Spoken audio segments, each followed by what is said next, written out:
এনায়তপুর ইউনিয়নের সিংহপুরুষ, প্রাক্তন চেয়ারম্যান, প্রাক্তন বাংলাদেশ জাতীয়তাবাদী দল বিএনপির সভাপতি, আমার শ্রদ্ধেয় বড় ভাই আব্দুল রাজ্জাক তালুকদারের প্রথম মৃত্যুবার্ষিকী এবং আলোচনা সভা।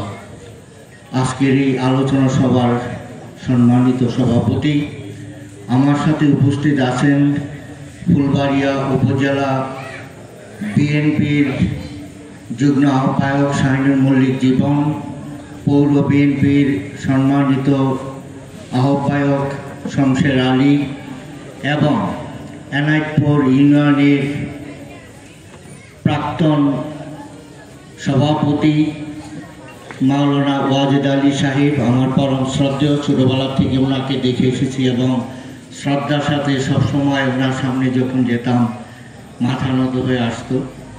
তো উনি আমার সাথে মঞ্চে উপবিষ্ট আছেন। আমার সাথে আরও উপবিষ্ট আছেন আমাদের 12 নং আসিম পাটুলি ইউনিয়নের প্রাক্তন সভাপতি, বাংলাদেশ জাতীয়তাবাদী দল বিএনপির ফুলবাড়িয়া থানার প্রাক্তন সিনিয়র সহসভাপতি এবং আসিম ইউনিয়নের বিএনপির প্রাক্তন সভাপতি গোলাম ফারুক, এনায়তপুর ইউনিয়নের সংগ্রামী নেতৃবৃন্দ এবং সাধারণ জনতা, আসসালামু আলাইকুম। আপনারা দীর্ঘ সময় রাজ্জাক ভাইয়ের কথা শুনলেন। আমি হয়তো আপনাদেরকে দুই একটা কথা বলবো। রাজ্জাক ভাইয়ের সাথে আমার যে সময়টুকু পার হয়েছে বাংলাদেশ জাতীয়তাবাদী দল করতে এসে, সেটা খুব কঠিন সময় ছিল। সেই সময়টুকু আপনারা একটু চোখ বন্ধ করলে আপনাদের চোখের সামনে ভেসে উঠবে যে আমরা কথা বলতে পারতাম না। আমরা ঘর থেকে বের হলে আমাদেরকে অ্যারেস্ট করা হতো। আমরা ন্যায় জিনিস দাবি করব সেটা করতে পারতাম না। আমাদের অধিকার সেটা কোনো অবস্থাতেই কথা বলতে পারতাম না। কত দুঃসময় ছিল। সেই দুঃসময়ে রাজ্জাক ভাই আমার পাশে ছিলেন, প্রতিনিয়ত আমাকে সহযোগিতা করতেন। যখনই আমি আসিমে আসতাম আমি ফোন করতাম, রাজ্জাক ভাই যেত। কখন যেত মাসুদ আছে বলতে পারবে, রাত 10টার পর, 11টার সময়, 12টার সময় বলতে পারো আমি আসবো, আপনি চিন্তা করেন না। তো আমরা অনেক ব্যাপারে আলোচনা করতাম। আমাকে পুরা ফুলবাড়িয়া থানার ব্যাপারে বহুত কিছু ভাবে সাজেস্ট করছে। তো পার্টির জন্য যে এত নিবেদিত প্রাণ, উনি কিন্তু প্রায়ই অসুস্থ ছিলেন। ওনার ডায়াবেটিস অনেক হাই ছিল, প্রেশার ছিল, অনেক অসুস্থ ছিলেন। তো আমার একটা কথা মনে আছে, 1918 সালে 2018 আমি যখন নমিনেশনের জন্য সাবমিট করি ফুলবাড়িয়াতে, তখন একটা ইন্টারভিউর জন্য আমি অ্যাবসেন্ট, আমি প্রেজেন্ট থাকতে পারি নাই। এখানে ফারুক ভাই আছে, ফারুক ভাইকে পাঠালাম এবং রাজ্জাক ভাইকে পাঠালাম। সেই ইন্টারভিউ দিতে গিয়ে রাজ্জাক ভাই যেহেতু ডায়াবেটিস, সেন্স হারিয়ে ফেলে।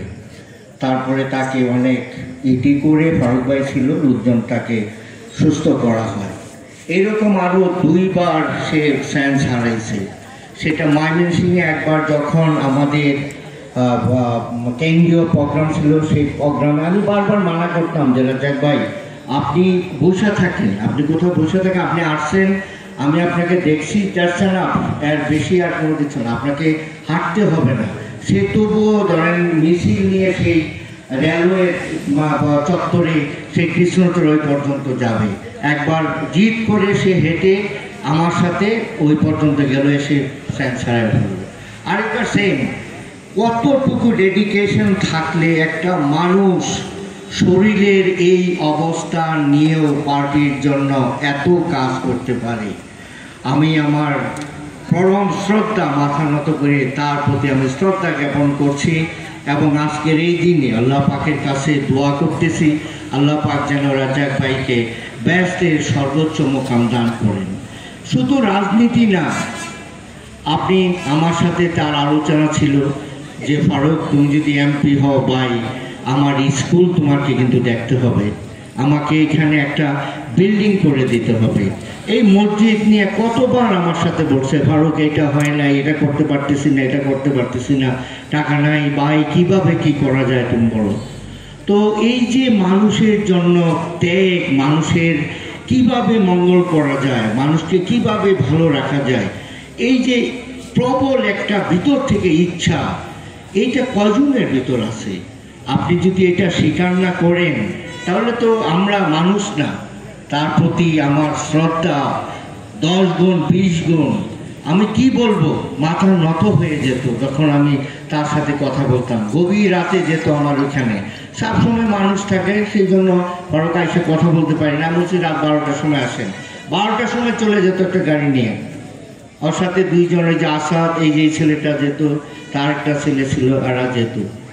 তো এই যে একটা মানুষ আপনাদের জন্য, সৈয়দপুরবাসী আপনাদের জন্য, তার যে আপনাদেরকে ভালো রাখার জন্য তার যে প্রবল ইচ্ছা ছিল, সেইটা কিন্তু আল্লাহ পাক দেখাইতে পারে নাই। আমি 4 তারিখ কথা বলছি, আগের দিন বিকালে কথা বলছি ফোনে, তখন তো ঢাকার অবস্থা খুব খারাপ, মানে গর্থে বাড়িতে পারি না। আমাদেরকে প্রতিটা মুহূর্ত আমাদের পিছনে ডিবি, এসবি, পুলিশ লাগানো, যে আমরা কোথায় আছি, কোন দিকে মুভ করি, আমাদের ফোন ট্র্যাক হচ্ছে। আমি রাজ্জাক ভাইয়ের সাথে কথা বললাম, রাজ্জাক ভাই আমি আসতেছি, আপনার সাথে আমি এসে দেখা করতেছি। পরদিন ভোরে মনে হয় 5টা না কয়টার সময় মারা গেল, 5টায় মারা গেল। মাসুদ আমাকে ফোন করলো যে আব্বা। তো এই হলো রাজ্জাক ভাইয়ের ইতিহাস। আর তো অনেক কিছু শুনলেন, আমি অনেক কিছু বলতে পারবো, কারণ দীর্ঘদিন সবচেয়ে কঠিন সময় আমার সাথে পার হয়েছে। পার্টি বাংলাদেশ জাতীয়তাবাদী দল বিএনপি সবচেয়ে কঠিন সময় আমার সাথে পার হয়েছে। তো আপনাদের প্রতি আমার অনুরোধ, আপনারা অবশ্যই রাজ্জাক ভাইয়ের জন্য দোয়া করবেন। যখনই তার কথা মনে করবেন, প্লিজ আল্লাহ পাকের কাছে এই বলবেন, এই লোকটা আমাদের জন্য এত কিছু করে গেছে, এত কিছু ইচ্ছা ছিল তার করার, আল্লাহ পাক আপনি তাকে ব্যস্ত নসিব করিয়েন। আরেকটা জিনিস সব সময় বলতো রাজ্জাক ভাই, আমি যখনই ঢাকা থেকে আসতাম বলতো, আপনি যখন রওনা দেবেন আমাকে একটা ফোন করবেন ফারুক, মানে আমাকে আপনি বলতোই তো, আপনি বলতো যে ফারুক আপনি যখন ঢাকা থেকে রওনা দিবেন আপনি আমাকে ফোন করবেন। এইখানে আসলে, আমি যখন আসি আমার বুকটা ফেটে যায়। এই কোনা আসলেই এখানে মনে হতো যে আমাকে হয়তো বা সামনে যেতে হবে, ওইখানে বসে একটা চা, বিস্কিট, কত ধরনের আপ্যায়ন, ছোটো ভাই হিসাবে যে আদরটা, একটা অনেক আদর করতেন। আল্লাহ বা কী করবো, আল্লাহ খুব কষ্ট লাগে, দোয়া করা ছাড়া কিচ্ছু নাই, আপনারা সবাই দোয়া করবেন। তো দীর্ঘ সময় আপনারা বসে আমাদের কথা শোনার জন্য আপনাদেরকে ধন্যবাদ জানাই। ইনশাল্লাহ আপনাদের সাথে আবার দেখা হবে। এবং উনি বললেন যে এই যে সামনে রাস্তাটা, এটা শুধু এখানকার চিত্র না, পুরা ফুলবাড়িয়া থানা শেষ, কোথাও কোনো রাস্তাঘাট বলতে কোনো কিছু নাই। তো ইনশাল্লাহ আমি কালকে আমি ইউনুস সাহেবকে বলবো এখানে। আর এখানে তো বাবুল সাহেব কোথায়? আপনি থাকতে এখানে কতটুকু রাস্তা রে ভাই, আপনার এত বড় ইটের বাটা, কত খোয়া ইট বাংলা, বুঝলেন? এটা করে দেন, 2 গাড়ি দিয়ে দেবেন ইনশাল্লাহ, কিছু হয়তো উপকার হবে, ঘরটা হবে, আপনারা চলতে পারবেন। আর আমি ইউনুস সাহেবকে বলবো, কথা বলবো ইনশাল্লাহ কালকে যদি হয়। ইউনুস সাহেব বললেই বলে, এই আপনাদের বাজার কত টাকা ডাক হয়েছে এইবার, বাজারের আশেপাশে কোনো কিছু আসিমের গর্ত পেপারে তুলছে, বুঝছেন? তো কি বলবো, আর যাই হোক। তো এই আমার বাসার সামনে রাস্তা, সেটাও একই অবস্থা। তো ইনশাল্লাহ আপনারা বলছেন, আমি বলবো এটা হয়ে যাবে, আমি যেমনি পারি এটা করার ব্যবস্থা করে দেবো। আর বাবুল সাহেব 2 গাড়ি দিবে, কালকের মধ্যে কিছু না কিছু উন্নতি হবে। পরিশেষে সবাই আমার জন্য দোয়া করবেন, আল্লাহ পাক যেন আমাকে সুস্থ রাখে, আপনাদের সাথে কাঁধে কাঁধ মিলে আপনাদের উন্নয়ন, আপনার সামনের দিকে আগাতে পারি, এই আশাবাদ ব্যক্ত করে সবাইকে ধন্যবাদ জানিয়ে আমি আমার বক্তব্য শেষ করছি। আসসালামু আলাইকুম। আজকে আপনারা আমার বড় ভাই মরহুম আব্দুর রাজ্জাক সম্বন্ধে অনেক আলোচনা করছেন, ওনার গুণগান আপনারা করছেন। আসলে উনি একজন প্রকৃত ধৈর্যশীল ব্যক্তি ছিলেন, তার মতো ধৈর্য এখন খুব কম পাওয়া যায়।